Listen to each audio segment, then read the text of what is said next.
নমস্কার, কেমন আছেন সবাই? আশা করি সবাই ভালো আছেন এবং সুস্থ আছেন। আমার নতুন একটি ব্লগে আপনাদের সবাইকে স্বাগত। আশা করি সবাই সুস্থ আছেন। তবে আজকে মায়ের শরীরটা অসুস্থ, একদমই ভালো নেই। তাই জন্য সকাল সকাল অর্চিকে স্কুলে দিয়েছি।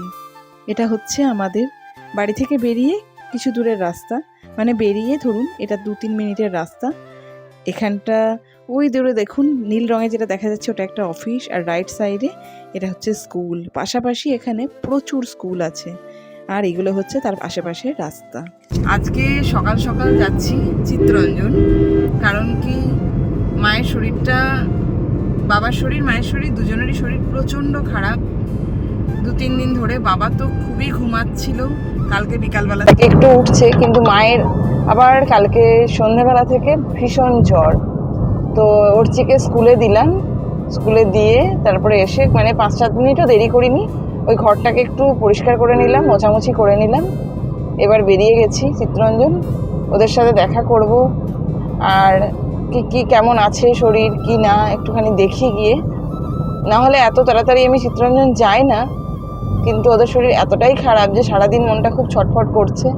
তো সেই জন্য এখন বেরিয়ে যাচ্ছি, আর রাস্তায় যেতে যেতে গল্প করব, আর আপনাদেরকে বাড়ি গিয়েও অবশ্যই ভিডিও করব এবং সেগুলো এখানে অবশ্যই দেখাবো। আসলে মা বাবা গেছিল একটু বাইরে, তারপরে মন্দিরে একটু পুজো আচ্ছা ছিল, সেই সকাল থেকে রাত অবধি এত খাটাখাটনি করেছে, এত অসুস্থ হয়ে পড়েছে, আমাকে বলছিলই না তেমনভাবে। এবার বোন যখন বাড়ি যাচ্ছে তখন গিয়ে দেখছে অসুস্থ। এবার কালকে রাত্রে মানে এত জ্বর এসছে বাবার, বাবা বলছে সারাদিন ঘুমাচ্ছে, মা বলছে সারাদিন ঘুমাচ্ছে। অন্য সময় যখন সুস্থ থাকে মা বলে সারাদিনে নাকি ঘুমই আসতে চায় না। মানে আমার তো 2 দিন ধরে ভীষণ টেনশন হচ্ছে, কি করব। তার মধ্যে পড়ে গেছে অর্চির পরীক্ষা। অর্চির স্কুলে এখন পরীক্ষা চলছে, কালকেও পরীক্ষা ছিল। আমি কালকে দুপুরবেলা পরীক্ষা ছিল, আর সকালবেলা আমি চাইলে যেতে পারতাম বাড়ি, কিন্তু আমি বুঝিনি যে এতটা সিরিয়াস হয়ে গেছে অবস্থা। তারপরে যখন আজকে দুপুরবেলা জানতে পারলাম যে খুবই অসুস্থ, আমি আজকেই ঠিক করলাম যে আমি সকালবেলা যাব। এখান দিয়ে যত দূর পেরোবো তত দূরই গাছ, গাড়িটা এত বাম্পারে আপ ডাউন হচ্ছে যে ভিডিও করতে করতে অসুবিধা হয়ে যাচ্ছে। আর এখন সব করছে, ডিউটি যাচ্ছে সবাই। রাত্রেবেলা মানে শুনে থেকে এবং দুপুরে শুনে মানে আমি মনে করছিলাম যে অর্চিকে আমি কতক্ষণে স্কুলে দেবো আর আমি তাড়াতাড়ি করে মা বাবার কাছে যাব। মানে আমার এত কষ্ট হচ্ছিল, মানে আমার কাছে উপায় নেই যে আমি দুপুরবেলা যাব। অর্চির পরীক্ষা, আর অর্চির স্কুল থেকে আসার পরে যদি একটু না পড়ে, ও পরীক্ষায় অ্যাটেন্ড করবে মানে কিভাবে করবে, এটাও একটা আমার রেসপন্সিবিলিটি। আবার মা বাবারও শরীর ভীষণ অসুস্থ, সেটাও আমার একটা রেসপন্সিবিলিটি। আর শরীর অসুস্থ থাকলে আমি সব কাজ বাদ দিতে পারি, কিন্তু দেখলাম যে বোন আছে, মাকে রাত্রেবেলা জলপট্টি দিতে হয়েছে, এত জ্বর চলে এসেছিল। তো এই গল্প করতে করতে চলে এসেছি আমাদের বাড়ির কাছাকাছি। এখন সকালবেলা অনেকটা, কটা বাজে ধরুন 7:40 হয়তো হবে। ওরা সারা রাত প্রায় জেগেছিল সবাই। তো এসে দেখলাম মা বোন সব ঘুমাচ্ছে, বাবা উঠেছে। তো বাবাকে বললাম যে ওদের ঘুমাতে দাও। বাবারও শরীরের জ্বর, ভীষণ পরিমাণ জ্বর, ভীষণ অসুস্থ হয়ে গেছে। শুধুমাত্র এই পুজো ছিল সেদিনকে, জল টল ঘেটেছে, এই কারণের জন্য এরা এত অসুস্থ হয়ে গেছে। আর একটু বাইরে ঘুরতে গেছিলো, আর বাইরে এই বয়সে মানে নিয়ে যাওয়া কারোরই পক্ষে, মানে নিয়ে গেলে মানে অত দূরে জার্নি নিতে পারে না, সেটা এতদিনে আমি বুঝতে পারছি। তো মা আর বোন ঘুমাচ্ছে এখন। আমি এসে একটু গাছে, মানে আমার কুমড়োর ডগাগুলো দেখলে ভীষণ পরিমাণ মানে ইচ্ছা করে যে এটা রান্না করব। তো দেখুন এখানে মানে ডগাগুলো দেখতে পাচ্ছেন, একদম দারুণ লাগছে। আমি খুব ভালোবাসি এটাকে আলু দিয়ে আর মানে কুমড়ো শাক সর্ষে দিয়ে সর্ষে বাটা আর কাঁচা লঙ্কা অনেকটা পরিমাণ নিয়ে বাটা করে বানাতে। তাই অনেকটা মানে ডাটা কেটে নিয়েছি। মা তারপরে বুঝতে পেরেছে যে আমরা এসেছি, মাও তাড়াতাড়ি উঠে মানে ওই মানে জ্বর শরীরে উঠে চা বানিয়েছে ছোটনের জন্য, মানে আমার হাজব্যান্ডের জন্য। তারপরে চা ঠা দিয়েছে, আর আমাকে বলছে যে কি বানাবি বল, আমি করে দিচ্ছি। আমি মানা করলাম যে তুমি এত অসুস্থ, তোমাকে এখন উঠতে হবে না। সে আর কারোর কথা শুনছে না। বোনের ডিউটি আছে, তাই বোন একটু আরও আধ ঘন্টা ঘুমাক। আমিই মাকে বললাম যদি তুমি উঠেছো ওর গেটটা লাগিয়ে দাও, কিন্তু এদেরকে দেখে আমার সত্যিই খুব খারাপ লাগছে, তাই জন্য আমি কি করলাম, কেটে ঠেটে রান্না বসিয়ে দিলাম খুব তাড়াতাড়ি করে। কিছু না, আমি শাকগুলো খুব বেশি বড় বড় কাটি না, তো পাতলা পাতলা কাটি না, তোমরা যেমন একদম কুচি কুচি কুচি কাটো। হ্যাঁ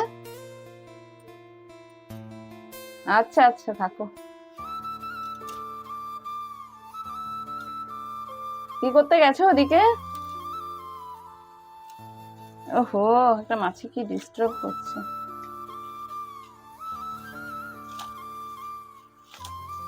এই সাইজ করে কাটবো, হয়ে যাবে। আমাকে আবার তাড়াতাড়ি স্কুলে যেতে হবে, টাইম খুব কম, এর মধ্যে আসা আবার যাওয়া, ডিস্টার্ব।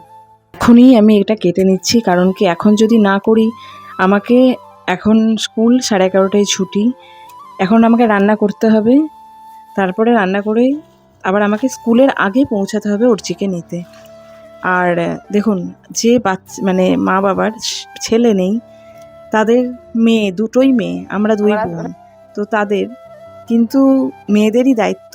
মা বাবা যখন আমরা ছোট ছিলাম তখন কিন্তু আমাদেরকে কোলে পিঠে করে মানুষ করেছে, যে অবস্থায় আমরা হয়তো পড়ে যেতে পারতাম, হাত পা ভাঙতে পারতাম, সেই অবস্থায় কীভাবে আমাদেরকে বড় করে তুলেছে। আজকে তাদের বয়স হয়েছে, তাদেরকে দেখার দায়িত্ব সম্পূর্ণ আমাদের।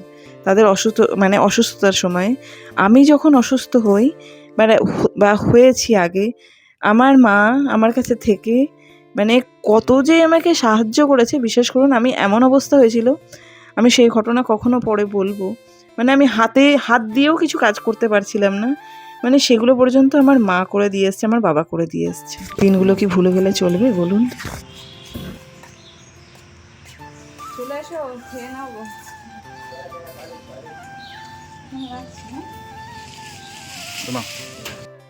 তো এখন মা বলল যে একটু মুড়ি মেখে দে, সেটা খেতে পারলো না, জ্বরের মুখ একদম, খেতে গিয়েও বলছে ভাল লাগছে না, অক করছে, বমি পাচ্ছে।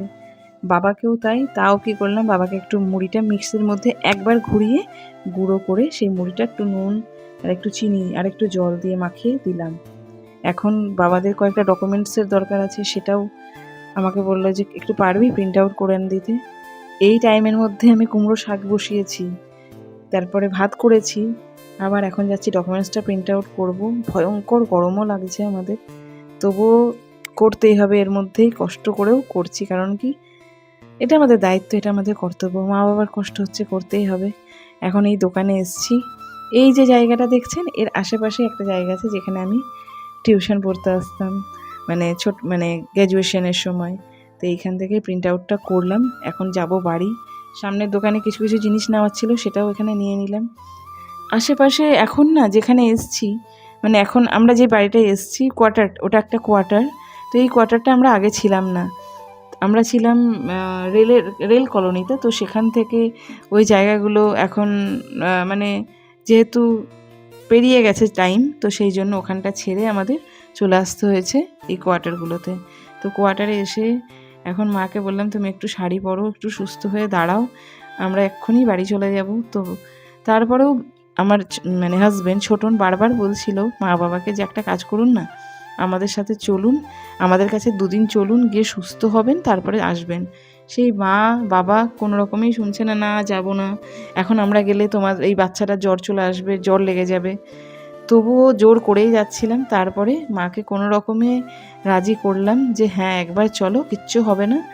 এখন মাকে একটা শাড়ি পরিয়েছি কোনো রকমভাবে, এখন জানি না বাবা কি করবে। তো বাবাও শেষমেশ দেখলাম না রেডি হয়ে গেছে, যাচ্ছে।